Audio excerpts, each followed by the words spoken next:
We mentioned the threat to the Chiefs that the Chargers might pose, the Chiefs doing what they can to address an area of weakness. Now that they have picked up some extra cap space by moving money around in the Patrick Mahomes deal, Chris and I talked yesterday, I think, what will they do with that cap space? Well, you have to address the receiving core.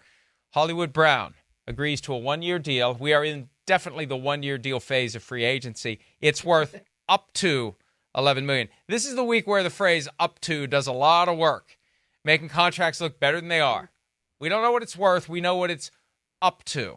And we don't know how you get up to. Do you have to be the Super Bowl MVP to get up to? Do you have to have 2,000 receiving yards to get up to? But it's up to $11 million.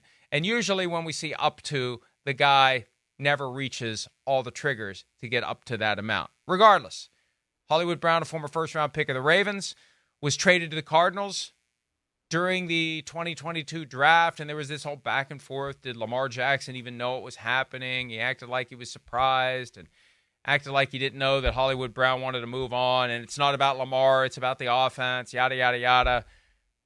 This is a guy that can run. That's the key to any offense in the NFL. You need a fast guy who will draw attention deep. That's what the Chiefs need. That's the thing they gave up with Tyreek Hill. Now, you also have to be able to make things happen when you do run deep. If you just run deep and they're not throwing you the ball and you're not catching it, eventually they're just going to ignore you. But that's the challenge. They've been trying to find a guy who would be a true number one in that offense. They tried to will Kadarius Toney there. That didn't happen. Rashee Rice looks like he could get there. But this is a guy who's just flat out explosive and can be a difference maker in an offense that still has the best quarterback in football. Teams are enamored with his speed, Mike, as you pointed out. He's one of those guys that I think needs to do a little bit more because, he has 1,000-yard season. He was traded to the Cardinals, and in 2 seasons, he did next to nothing. And I realized Kyler Murray was hurt part of that time, but 118 catches, 1,283 yards, and 7 touchdowns in 26 games. That's like a season. That should be a season. That shouldn't be over the course of 2 seasons. But he does have the speed, Mike. And you know what? Patrick Mahomes can make just about any quarterback in the NFL better. Turn him into a mediocre receiver to a good receiver. The only one he's failed at, as you pointed out, was Kadarius Toney. He couldn't do much with Kadarius Toney.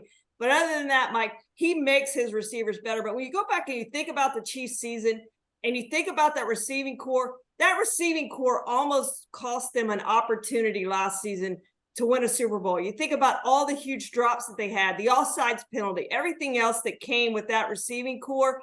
They could have cost them a Super Bowl championship, back-to-back titles, a chance for a three-peat, a chance to be the most special team in NFL history over the course of a 3-year period. They get to do that now, and they've upgraded that receiver position. I think Rashee Rice, as you said, Mike, has an opportunity to be that number one guy. And then with Sky Moore and the addition of Hollywood Brown and the speed that he brings, this could be an even better offense than what they had last season. I'm surprised Tony's still on the team. I really am. Yeah. I don't know if they made a promise that they'll try to trade him. I feel like after the Patriots game, because remember, he had the moment in the Buffalo game where he's lined up offside. He gets the ladder from Travis Kelce. He gets wiped off the board. Everybody acts like he wasn't lined up offside. He was lined up offside. Then he has the drop in the Patriot game the following week that becomes an interception in the fourth quarter. The game was already in hand, but it just felt like the last straw. Then he was injured the rest of the year. He came out and said he's not injured. I feel like that was the Chiefs' way of suspending him with pay, kind of like the Terrell Owens move, because you can't just send a guy home now. So he's injured. We're just saying he's injured. He says he's not injured. I feel like they're trying to offload him, and I think they're hoping that somebody will offer them something, and that's not happened yet. Maybe they hold him through the draft and see if somebody offers them something. It just feels inevitable that he's going to be moving on, and this arrival of Hollywood Brown makes it even more inevitable. At least it feels that way, that Kadarius Toney is no longer in the cards for the Kansas City Chiefs. Hi, it's Mike Florio. Thanks for watching PFT on YouTube. Hit subscribe for the latest news and analysis from Pro Football Talk.